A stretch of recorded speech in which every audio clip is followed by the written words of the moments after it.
Sorotan berikutnya, Saudara, usai membantah dirinya bergabung dengan Partai Golkar lewat ormas pendiri, Presiden ke-7 RI Joko Widodo merespons Wakil Presiden Gibran Rakabuming Raka yang santer diisukan akan bergabung dengan ormas Golkar MKGR. Di sela kegiatan di Semarang, Jawa Tengah, Jokowi menanggapi isu Gibran gabung ke MKGR dengan meminta hal itu ditanyakan langsung ke Gibran.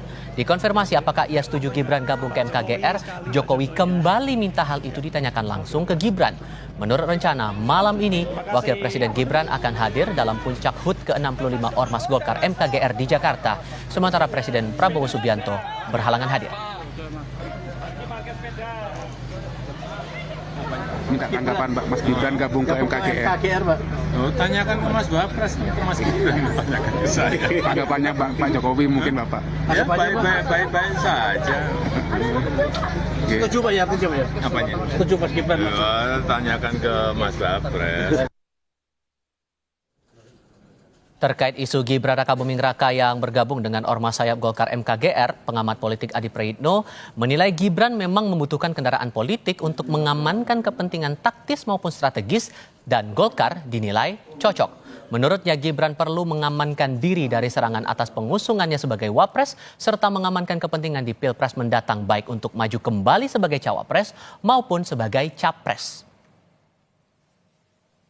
Faedah politiknya bagi Gibran jika bergabung dengan Golkar, satu, tentu Gibran itu butuh backup politik dari serangan-serangan yang saya kira seringkali muncul ke Gibran ya.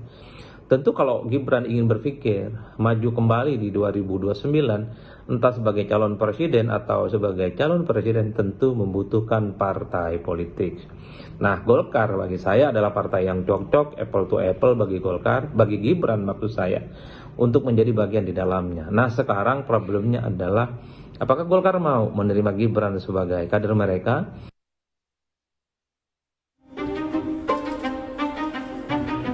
Isu Wakil Presiden Gibran Rakabuming Raka akan bergabung dengan Partai Golkar mengemuka jelang HUT ke-65 MKGR Sabtu malam. Gibran disebut akan hadir di puncak HUT salah satu ormas pendiri Golkar itu, mewakili Presiden Prabowo yang berhalangan hadir. Soal isu Gibran gabung Golkar lewat MKGR, Ketua Umum Partai Golkar Bahlil Lahadalia minta tunggu kejelasannya Sabtu malam. Urusan besok HUT MKGR nanti tanyakan kepada Ketua Umum MKGR Pak Adis Kadir. Saya Ketua Umum DPP Partai Golkar ya. Menyangkut siapa yang diundang, wallahu alam bisawab karena saya juga undangan.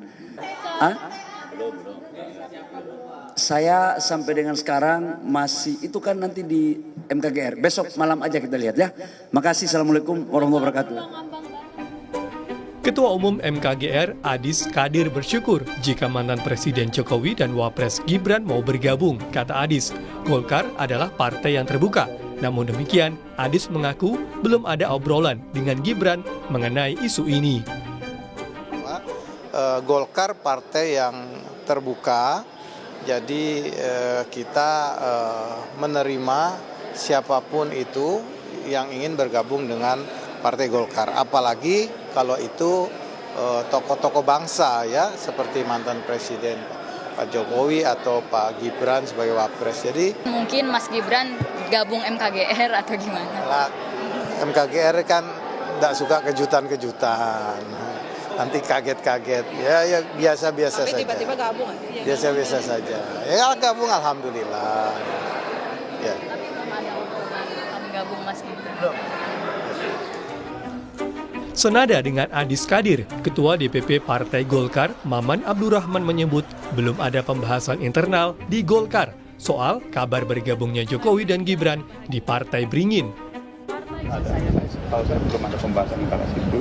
Jadi yang saya tahu kehadiran Mas Gibran mewakili pemerintah untuk hadir di acara. Sudah dipastikan hadir? Itu belum pasti, saya belum ada dengar. Memang tidak pernah ada dibahas di dalam. Ya. Mantan Presiden diundang nggak? Pengamat politik Agung Baskoro menangkap isu Jokowi dan Gibran masuk Golkar lewat ormas pendiri sebagai bentuk mutualisme atau saling membutuhkan antara Partai Golkar dan Jokowi, terutama sejak dipecat sebagai kader PDI Perjuangan. Dipecat itu kan dikeluarkan, Mas. Ya, konotasinya negatif. Ya, ketika kemudian ada isu wacana MKGR, ada Pak Jokowi Mas Gibran masuk, ini kan berarti setelah dikeluarkan kemudian diterima gitu kan, konotasinya berubah menjadi positif. Saya kira relasi ketika Pak Jokowi Mas Gibran masuk ini kan ke Golkar maupun Golkar menerima Pak Jokowi ini relasinya mutualis ya, saling membutuhkan, saling melengkapi satu sama lain. Kenapa? Pak Jokowi punya basis di Jawa Tengah, solid, ya teruji semacam itu. Nah Golkar kalau bersama Pak Jokowi sedikit banyak bisa memperluas basis itu.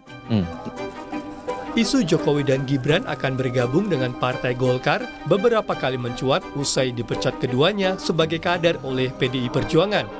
Sebelumnya, Jokowi kerap menunjukkan kedekatannya dengan Partai Golkar saat masih menjabat sebagai presiden.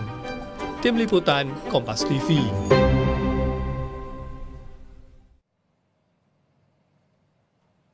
Meski Presiden ke-7 RI Joko Widodo menyebut kabar gabung Partai Golkar lewat Ormas Pendiri hanya isu, kabar Wakil Presiden Gibran Rakabuming Raka akan bergabung ke MKGR tetap mengemuka jelang puncak HUT ke-65 MKGR hari ini. Lalu apa untung rugi jika Gibran jadi bergabung dengan MKGR yang tak lain ormas sayap Partai Golkar? Jika Golkar menerima keanggotaan Gibran, apa dampaknya bagi koalisi saat mengemuka wacana pertemuan Presiden Prabowo dengan Ketua Umum PDI Perjuangan Megawati Soekarno Putri? Kami bahas bersama Wakil Ketua Umum Partai Golkar Nurdin Halid, lalu bergabung juga politisi PDI Perjuangan Guntur Romli dan pengamat politik Burhanuddin Muhtadi. Selamat sore semuanya, apa kabar? Selamat sore, Assalamualaikum. Waalaikumsalam, terima kasih semua sudah bergabung. Ini tinggal kita menunggu Bang Nurdin Halid untuk bergabung bersama kami kali ini. Mas Burhan, saya ke Anda dulu. Isu Pak Jokowi dan Mas Gibran ke MKGR ini masih belum terkonfirmasi sepenuhnya begitu, belum gamblang diterangkan begitu. Tapi kalau membaca wacana ini terus muncul, seolah ada yang menanggapi ini seperti semacam tes ombak atau ancang-ancang. Apakah bisa dikatakan demikian? Kalaupun bisa, tes ombak ini ditujukan ke siapa ya, Mas ya? Bisa ya, jadi kita bisa membaca ini bagian dari testing the water karena isu masuknya Jokowi atau Gibran ke Golkar itu timbul tenggelam. Jadi kadang muncul, kemudian hilang, ditelan oleh ombak, kemudian muncul kembali. Dan menurut saya ini bagian dari testing the water untuk menguji dua level sekaligus. Jadi satu adalah melihat reaksi dari elit politik yang lain, terutama Prabowo Subianto, karena kita tahu Pak Prabowo menjadi presiden, dan tentu ada relasi khusus antara Pak Prabowo melihat konstelasi antara keluarga besar Pak Jokowi dengan PDI Perjuangan maupun dengan partai koalisi pendukungnya, termasuk Golkar. Yang kedua adalah tes pasar, tes ombak terhadap publik secara umum, lebih khusus adalah pendukung Pak Jokowi, seperti Projo dan komunitas pendukung keluarga besar Jokowi di konteks Pilpres. Oke. Kalau begitu sejauh ini Bang Nurdin suara saya terdengar ya Bang Nurdin? Ya, terdengar. Sejauh mana kemudian kans dari Pak Jokowi dan Gibran ini bisa masuk ke MKGR, dan karena kabarnya MKGR ini jadi jalur untuk masuk jadi partai kader Golkar begitu. Sebesar apa kansnya sebetulnya Pak Nurdin? Ya, jadi Partai Golkar paling terbuka, siapa saja bisa menjadi anggota Golkar, tapi tentu ada rambu-rambu, ada aturan yang harus dilalui untuk menjadi anggota Golkar. Apalagi kalau perpindahan dari sebuah partai kepada Partai Golkar. Kemudian ketika misalnya Pak Jokowi maupun Mas Gibran mau menjadi anggota MKGR, itu normal-normal saja. Tetapi tidak otomatis ketika menjadi anggota MKGR kemudian anggota Golkar. Karena MKGR betul merupakan pendiri Partai Golkar, tapi MKGR sekarang keanggotaan itu sudah terbuka. Di sana juga ada ASN, ya, sudah macam-macam. Jadi tidak otomatis menjadi anggota MKGR kemudian menjadi anggota Golkar, tapi memang semakin dekat karena ketika menjadi anggota MKGR, di mana MKGR itu adalah pendiri bukan Partai Golkar, pendiri golongan karya. Nah, itu berarti ada hubungan kesejarahan, tetapi ini saya tekankan bahwa itu tidak otomatis ketika menjadi anggota MKGR kemudian otomatis menjadi anggota Partai Golkar. Tapi Partai Golkar adalah pada katanya partai yang sangat terbuka, tapi tentu ada rambu-rambu, ada mekanisme, tidak otomatis serta-merta menjadi anggota Golkar. Kita seseorang hendak menjadi anggota Golkar. Tapi muncul pertanyaan juga begini Bang Nurdin, kenapa kemudian harus lewat ormas sayap partai, ngapa nggak langsung menghadap ke DPP saja? Sesungguhnya sesulit itukah untuk menjadi anggota lewat kader, lewat DPP langsung? Tapi coba nanti ya, kita lanjutkan lagi di segmen berikutnya. Usai jeda berikut.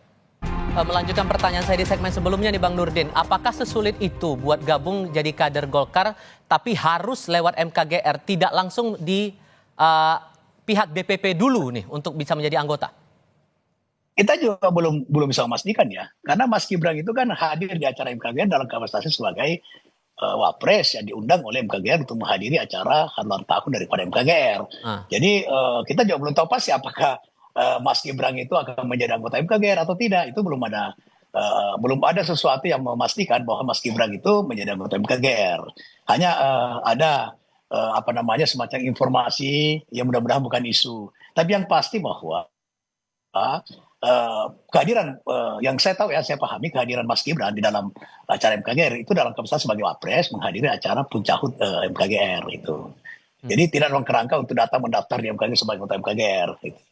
Dan tidak ada mekanisme di Partai Golkar bahwa ketika hendak menjadi anggota Golkar itu harus melalui organisasi dirikan atau organisasi pendiri yang kita kenal dengan hasta karya. Tidak ada mekanisme seperti itu, dan anggaran dasar, anggaran rumah tangga maupun PO tentang keanggotaan itu tidak mengatur seperti itu bahwa harus menjadi anggota hasta karya dulu atau anggota daripada ormas yang didirikan maupun yang mendirikan Partai Golkar baru masuk Partai Golkar. Bisa saja langsung kepada Partai Golkar gitu. Oke, di tengah munculnya mekanisme yang diatur dalam peraturan organisasi. Oke, Ya, sorry saya potong di situ, Bang Nurdin, sorry.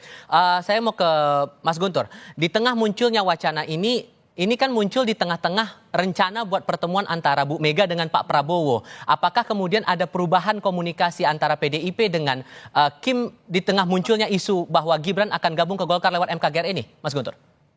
Oh ya, terima kasih Mas. Ya, sampai detik ini kami tidak terpengaruh ya. Pertemuan antara Ibu Megawati Soekarno Putri dengan Pak Prabowo itu tidak terpengaruh dengan hal-hal di luar kedua tokoh tersebut.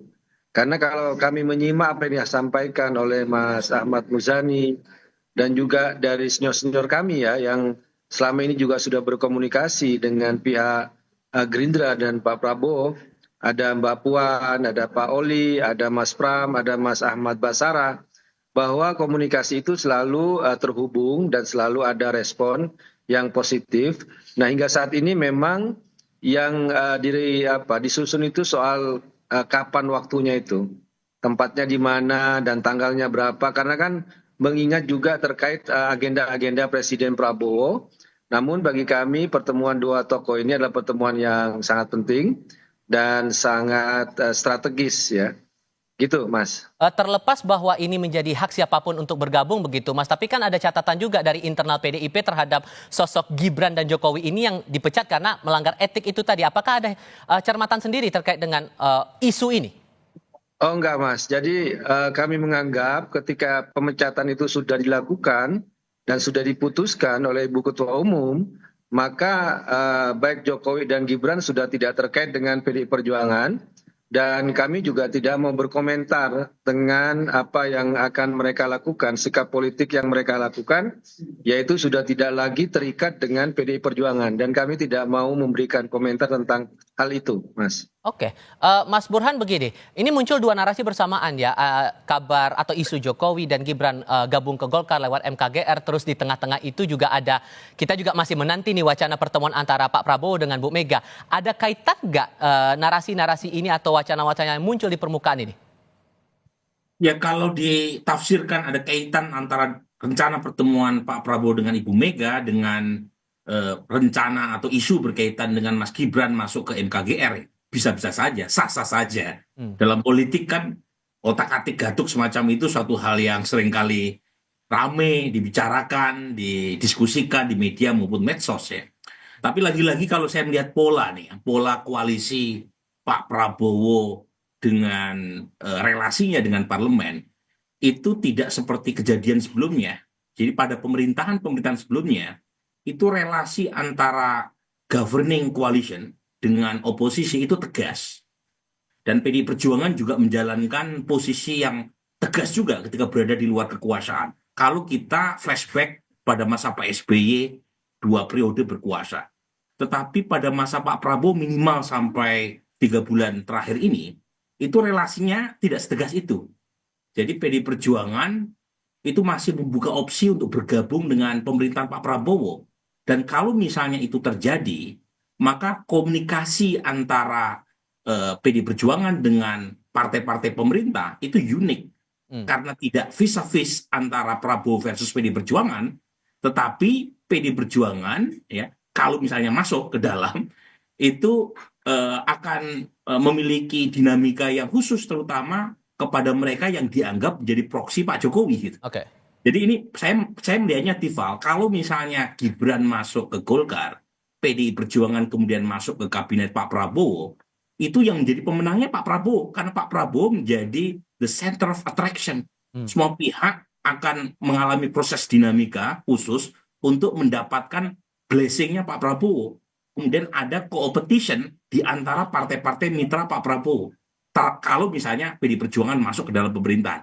Dan kalau misalnya itu terjadi, itu cukup mengirim alarm, ya, terutama relasi antara Pak Prabowo dengan Pak Jokowi, ya, yang kita tahu sejauh ini masih mesra, meskipun kita tahu tidak serta-merta hubungan antara Pak Prabowo dengan Mas Gibran semesra ayahnya dengan Pak Prabowo. Oke, kalau nilai tawar terhadap sosok Gibran kalau kemudian jadi ikut bergabung, apakah ini juga hanya sebatas peluang untuk Pilpres 2029 atau ada hal lain yang bisa mendongkrak begitu? Oh, bukan hanya itu saya kira.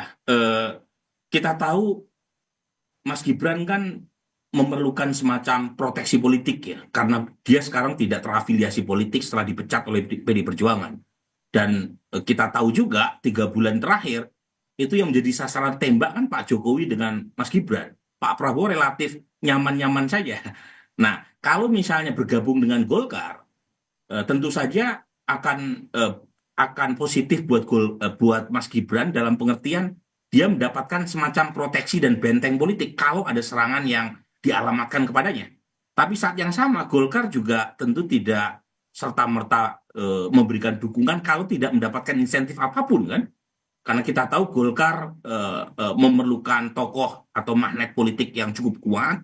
Suara Golkar di basis Pak Jokowi itu relatif kurang begitu maksimal. Kalau misalnya Gibran bergabung, setidaknya ada insentif buat Partai Golkar untuk mendapatkan potensi suara dari basis pendukung Pak Jokowi yang notabene adalah pendukung Mas Gibran juga. Jadi ini hubungannya sifatnya simbiosis mutualistik, meskipun lagi-lagi Tival, kalau misalnya Gibran masuk ke Golkar, relasi Golkar dengan Pak Prabowo juga harus dilihat khusus. Karena lagi-lagi competition itu artinya cooperation plus competition. Satu sisi terlihat kerjasama, tapi juga ada kompetisi loh di antara elit-elit di dalam pemerintahan. Oke, kalau kemudian nih seandainya PDIP ikut bergabung di koalisi pemerintahan, Bang Nurdin, tidakkah ini juga diukur-ukur kemungkinan di dalam internal Kim begitu? Kalau Gibran jadi bergabung ke Partai Golkar, karena ada yang memprediksi bahwa ini jangan-jangan bakal ada friksi juga nih di internal Kim. Karena begini, kita lihat ya kemauan keras dari Pak Prabowo untuk menciptakan persatuan, kesatuan dalam membangun bangsa dan negara kita. Jadi, dan memang sebenarnya dalam sistem ketatanegaraan kita, dengan sistem presidensial, kita memang tidak mengenal namanya posisi. Ya. Dan sejak dulu tidak pernah ada posisi setelah era reformasi, di mana benar-benar kita memperkenalkan sebuah sistem demokratisasi kita dengan pemilihan langsung. Kita memang sebetulnya dalam sistem ketatanegaraan kita, khusus kita tidak mengenal namanya posisi.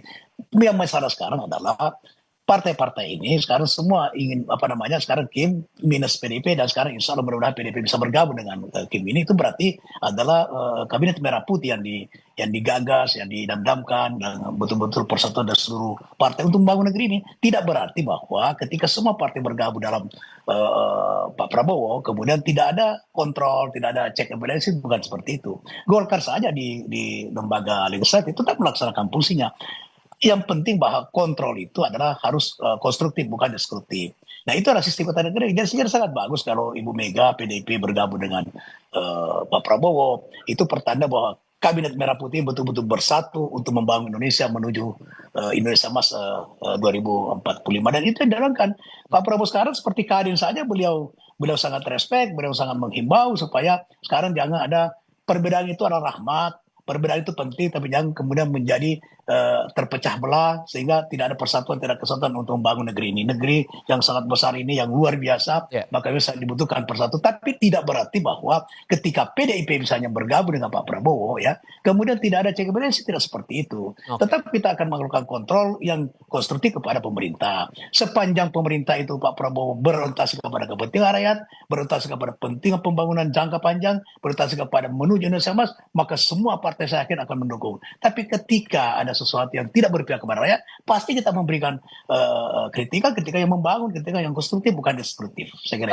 Nah, sejauh ini komunikasi antara PDIP, Mas Guntur, dengan partai lain di koalisi Kim bagaimana? Mengingat kan beberapa waktu lalu Mbak Puan juga sempat mengunggah konten juga di media sosialnya bahwa semuanya ujung-ujungnya adalah masalah persatuan begitu. Komunikasi dengan partai lain di Kim gimana?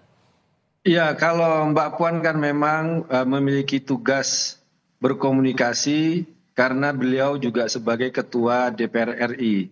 Jadi terkait komunikasi dengan partai-partai lain, saya kira itu kan sebagai wewenang dan juga jabatan beliau sebagai Ketua DPR.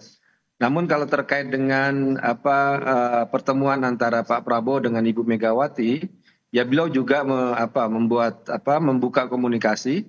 Tapi bagi kami gini Mas, rencana pertemuan ini kan lebih ke soal persahabatan kedua tokoh, ya, yang selama ini sudah terjalan baik.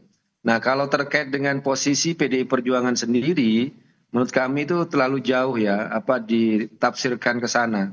Karena bagaimanapun PDI Perjuangan itu dari hasil Rakernas kelima tahun 2024 itu bersikap bahwa ingin menjadi kekuatan penyeimbang dan untuk menjaga check and balances, yang artinya sampai detik ini itu masih berada di luar pemerintahan.